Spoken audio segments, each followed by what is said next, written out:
This is the station Wichita turns to first for live team coverage of breaking news. KNSS, Wichita's #1 news, talk, and weather station.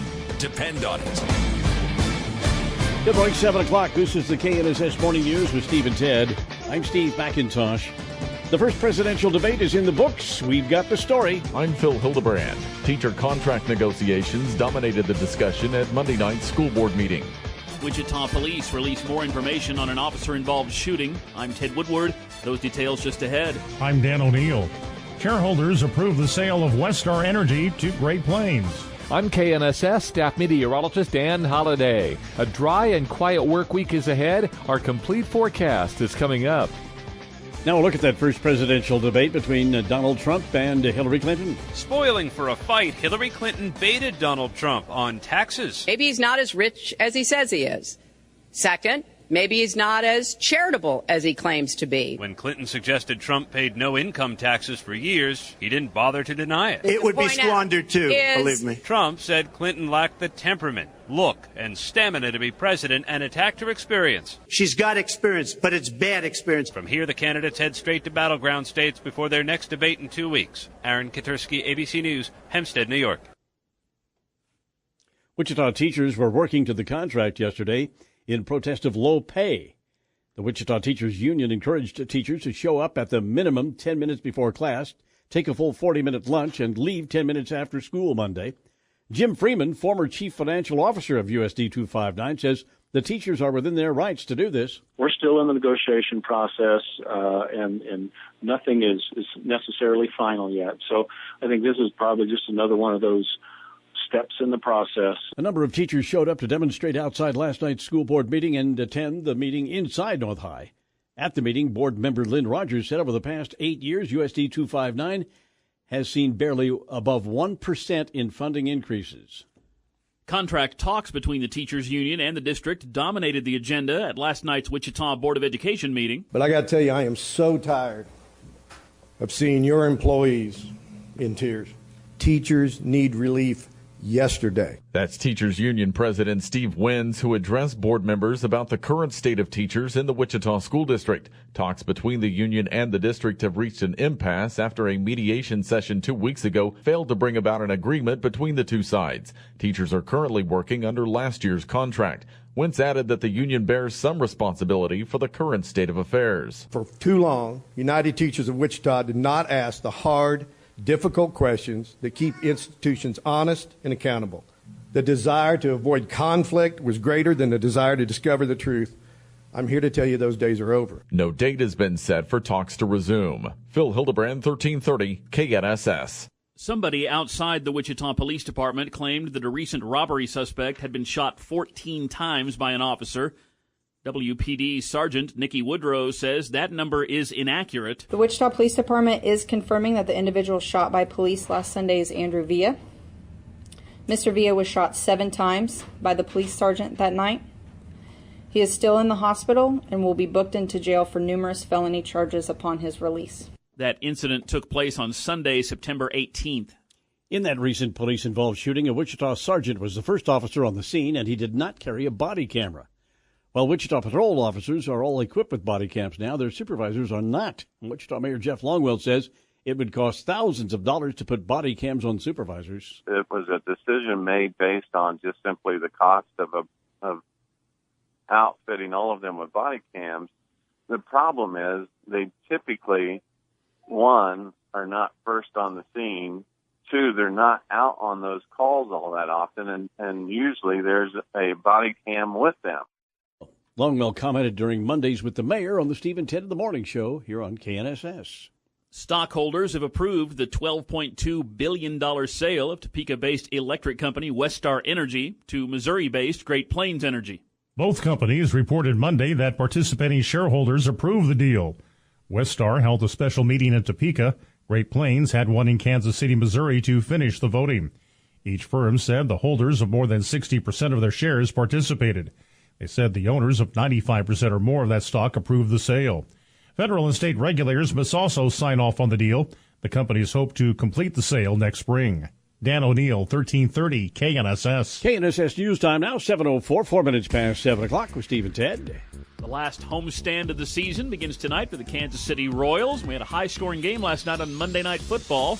We'll have a recap and highlights coming up in sports. Police beating caught on video, this time in Houston. That story coming up on the KNSS Morning News with Steve and Ted. The KNSS Morning News with Steve and Ted now, 7:07, 7 minutes past 7 o'clock, and 50 degrees. Video released Monday shows a transit police officer in Houston beating a suspect. He resigned Monday and still could face criminal charges. There's no sound on the video released Monday by Metro Police, but the images are clear. Officer Jairus Warren repeatedly striking 31-year-old Darrell Giles with his baton on a light rail platform. He hit me so hard, he knocked me to the ground.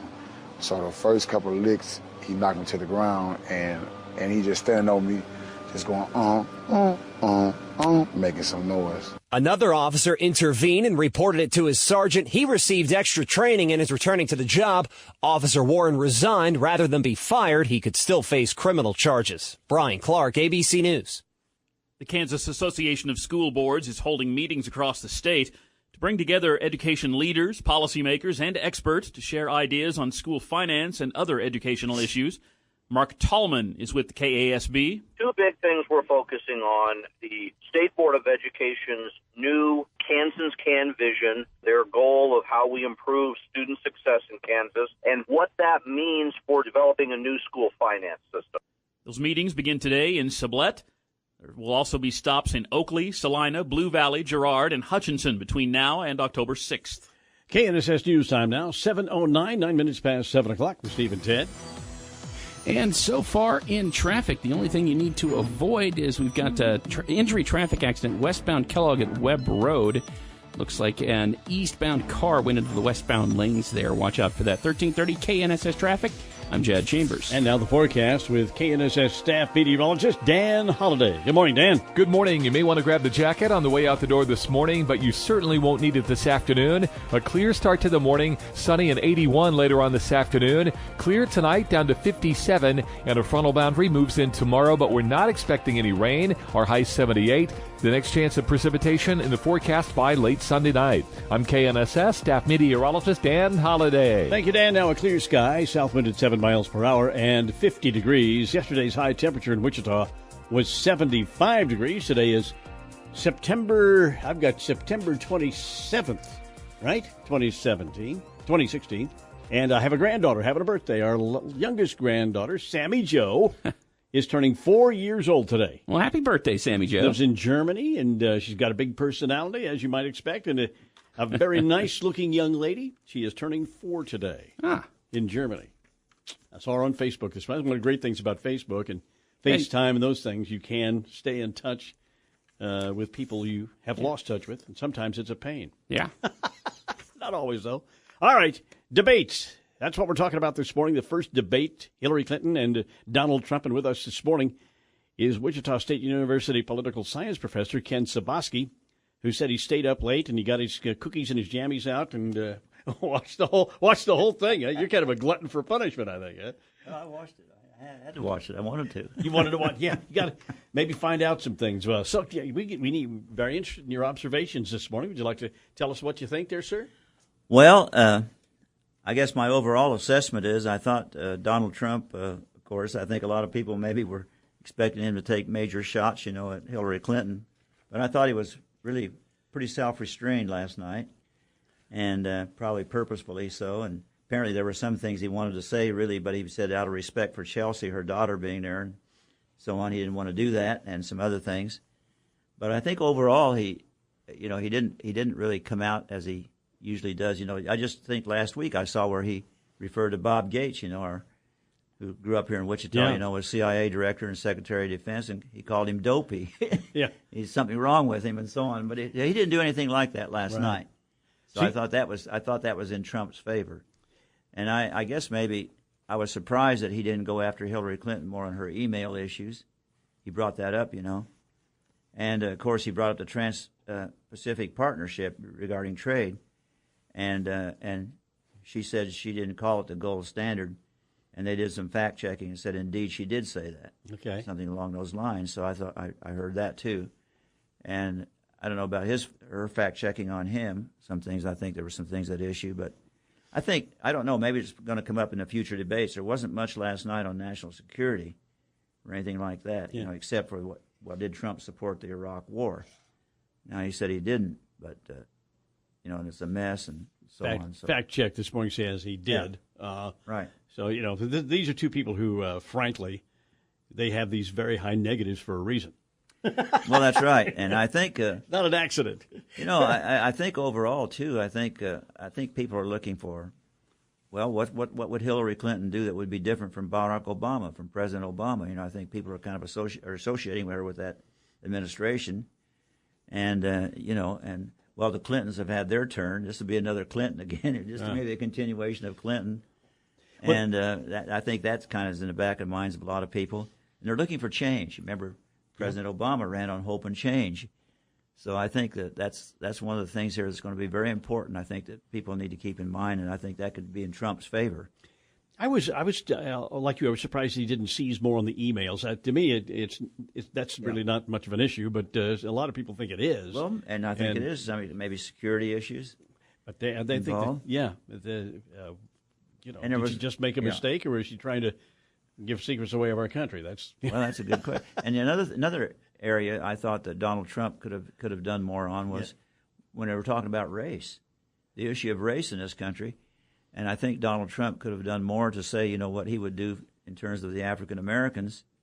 He's been campaigning on that here in recent weeks, recent days, and so on. But I don't think he exploited that as much as he could have last night and said more about that and what he would plan to do. And not to be too critical of Donald Trump, but one of the things that I heard mentioned early, but I didn't see him really elaborate on this. Maybe he did after a while.